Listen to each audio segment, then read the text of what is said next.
इस मूवी का star China के एक शहर को दिखाते हुए होता है जहां रोड्स ट्रैफिक की वजह से जैम थे।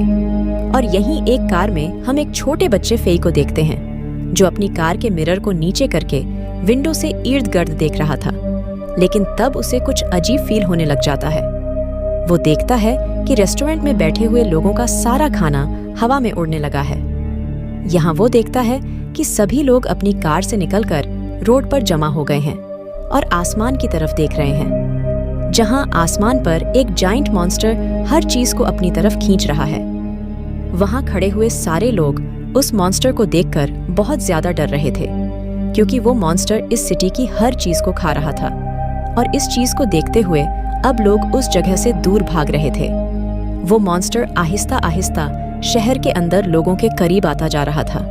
और अपनी बॉडी के डिफरेंट पार्ट्स से ऐसे मॉन्स्टर रिलीज कर रहा था जो जमीन पर गिरकर चीजों को नुकसान पहुंचा रहे थे। और साथ ही साथ उसकी बॉडी में से निकले हुए वो मॉन्स्टर सभी इंसानों को भी खा रहे थे। इसके बाद मूवी का सीन यहीं से कट होता है और हमें एक लड़के को दिखाया जाता है, जिसके बारे में हमें पता चलता है कि यह मूवी के स्टार्ट में दिखाया जाने वाला बच्चा फेई है, जो कि उस दिन मॉन्स्टर के अटैक से बच गया था और अब वो अंडरग्राउंड सिटी में उन लोगों के साथ रह रहा था जो उस दिन मॉन्स्टर के अटैक से बच गए थे। और इन सर्वाइवर्स ने ही अपनी प्रोटेक्शन के लिए ये अंडरग्राउंड सिटी बनाई थी। यहाँ हमें पता चलता है कि उस इंसिडेंट को 20 साल गुजर गए हैं और लोग अभी तक उस मॉन्स्टर जिसका नाम क्रैकन है उससे लड़ रहे हैं। और यहाँ मूवी के अंदर एक न्यूज रिपोर्ट से हमें पता चलता है कि अब इंसानों ने एक बहुत बड़ा वेपन तैयार कर लिया है, जिसके अटैक से वो क्रैकन को खत्म करना चाहते थे। फेई न्यूज तो देख रहा था, लेकिन उसे इस न्यूज में बिल्कुल भी इंटरेस्ट नहीं था, क्योंकि वो एक स्मगलर था और वो जमीन के ऊपर से चीजें चुराकर अंडरग्राउंड सिटी में लेकर आया करता था।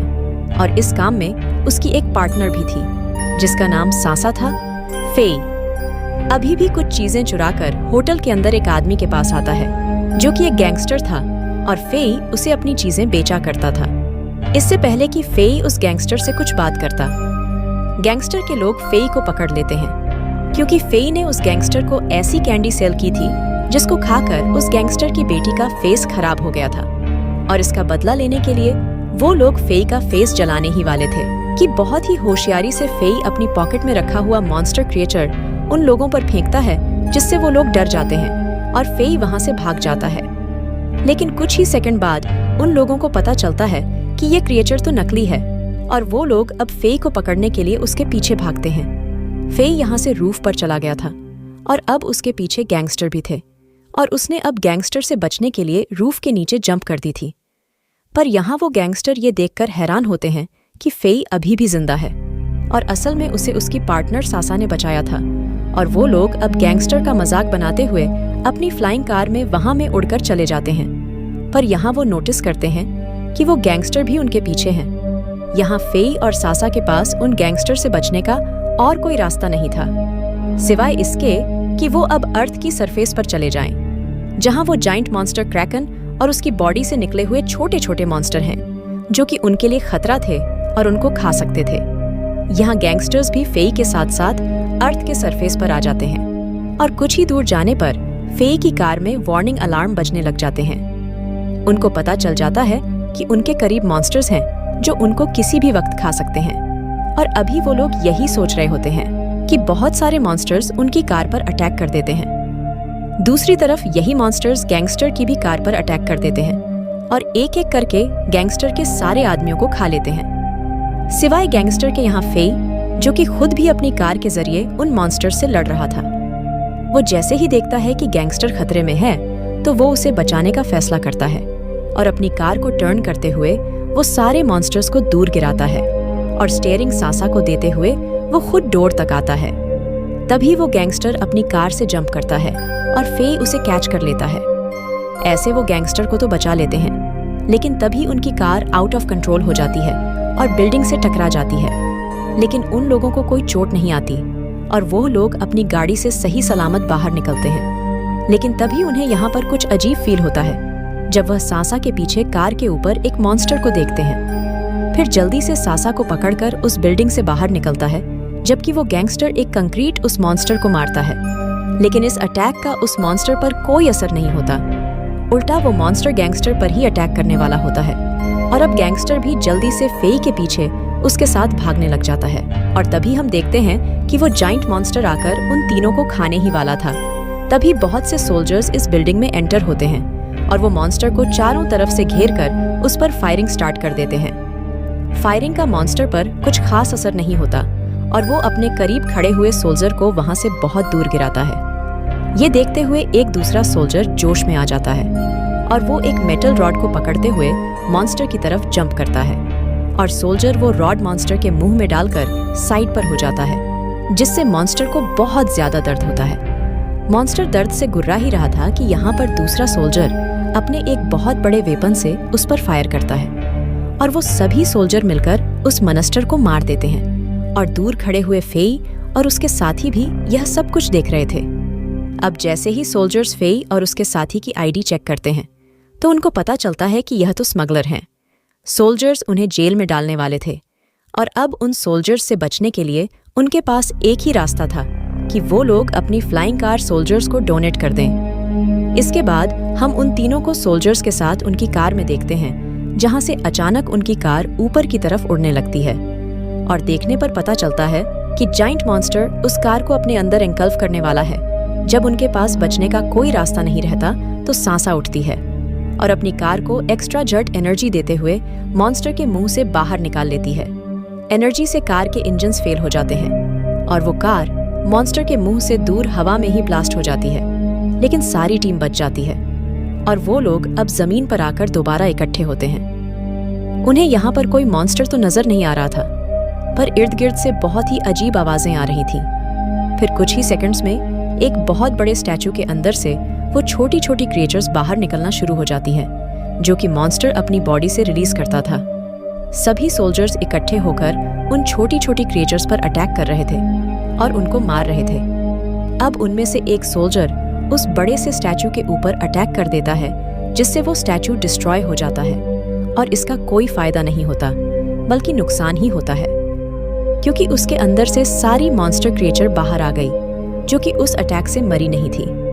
सब लोग मिलकर अब इन क्रिएचर से लड़ रहे थे, लेकिन जैसे ही उन्हें रियल लाइफ ज्यादा है और वो इनसे नहीं लड़ सकते तो कैप्टन प्लान बनाता है कि एक सोल्जर इन्हें अपनी वेव गन से दूर करेगा और बाकी सोल्जर्स फेई को लेकर सबवे स्टेशन तक जाएंगे। सारे लोग उसके प्लान से एग्री करते हैं और वो लोग ऐसा ही कर रहे होते हैं कि तभी जमीन हिलने लगती है और उसके अंदर जैसे छोटी छोटी क्रिएचर्स थी वैसी एक बहुत बड़ी क्रिएचर निकल कर आती है, जिसकी गुस्से वाली आवाज से 1 मिनट के लिए वो सभी लोग डर जाते हैं। लूट ने सब लोगों को वहां से भागने का कहती है और खुद उस क्रिएचर को मारने लग जाती है, पर यहाँ अब वो क्रिएचर जैसे ही उस पर अटैक करने वाला था तो वो जमीन पर स्लाइड करते हुए अपने आप को बचाती है और मॉन्स्टर के दूसरी तरफ जाकर उस पर दोबारा अटैक करती है। और उसी टाइम वो मॉन्स्टर अपने टेंटिकल का यूज करते हुए लूटने को दूर गिराता है और दूसरी तरफ मुड़कर अब फेई को पकड़ लेता है और वो मॉन्स्टर फेई को घुमाकर दूर गिराता है और वो अब उसे मारने ही वाला था कि अचानक वो रुक जाता है और फेई देखता है कि उसे सोल्जर्स ने बचाया है। अब सभी लोग उस मॉन्स्टर से बचकर भाग रहे थे और उनमें से एक सोल्जर उस मॉन्स्टर की अटेंशन डाइवर्ट कर रहा था, लेकिन मॉन्स्टर गुस्से में उस पर अटैक करता है, जिसकी वजह से उसके हाथ से उसकी गन गिर जाती है और जैसे ही वो अपनी गन को लेने के लिए नीचे बैठता है तो वो एलियन अपना टेंटिकल उसकी बॉडी में स्टैब कर देता है। सभी लोग अपने साथी को मरता हुआ देखकर बहुत ज्यादा दुखी हो रहे थे और सोल्जर अपने आप को सैक्रिफाइस करते हुए उन सबको यहाँ से बचकर भागने का कह रहा था। इसके बाद हम सब लोग को सबवे स्टेशन के अंदर देखते हैं और यहाँ हमें पता चलता है कि ये स्पेशल सोल्जर्स एक स्पेशल मिशन पर हैं। उन्होंने उस मॉन्स्टर को मारने के लिए एक टेक्नोलॉजी बनाई है जिस मॉन्स्टर ने पूरी दुनिया में ये क्रिएचर्स फैलाई थी और अब क्योंकि कुछ ही देर में वो मॉन्स्टर दोबारा यहाँ आने वाला था तो उन लोगों का प्लान था कि उसकी क्रिएचर रिलीज करने से पहले ही वो उसको मार देंगे, लेकिन इन सोल्जर्स का साथी यहाँ पर मर गया था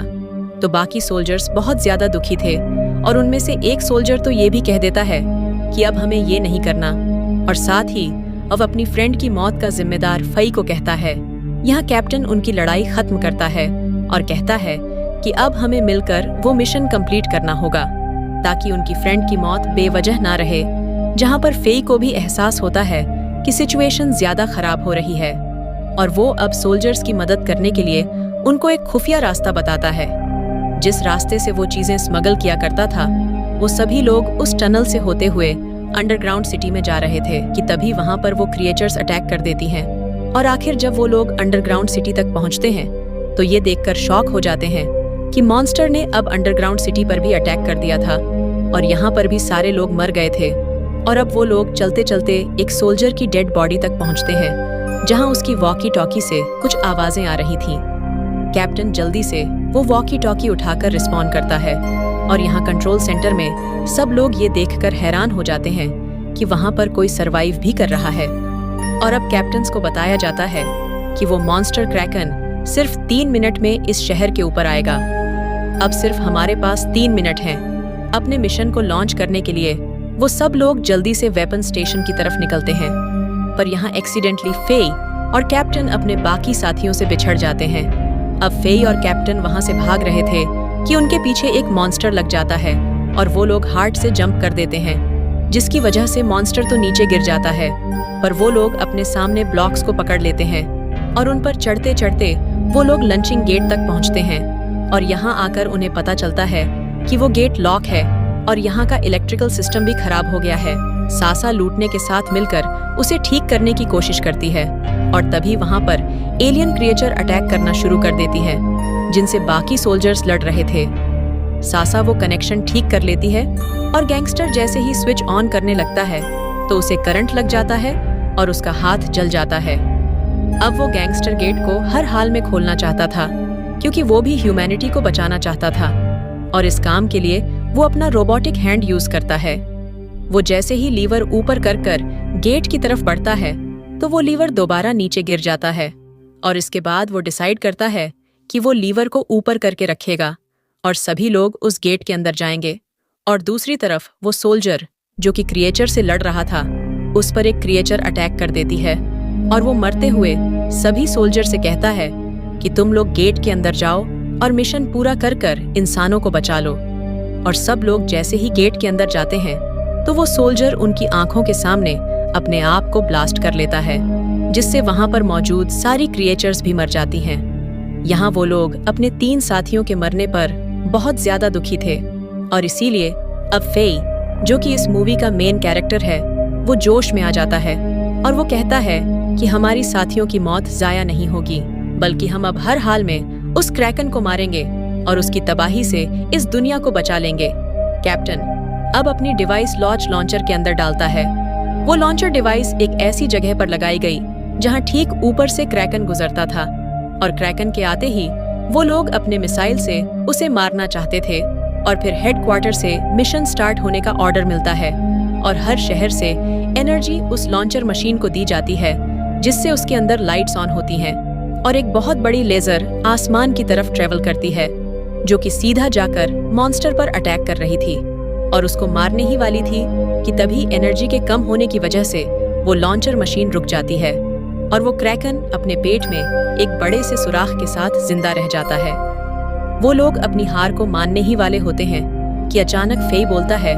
कि जरूरी नहीं है कि हम इतनी बड़ी लॉन्चर मशीन से ही उस मॉन्स्टर को मारें।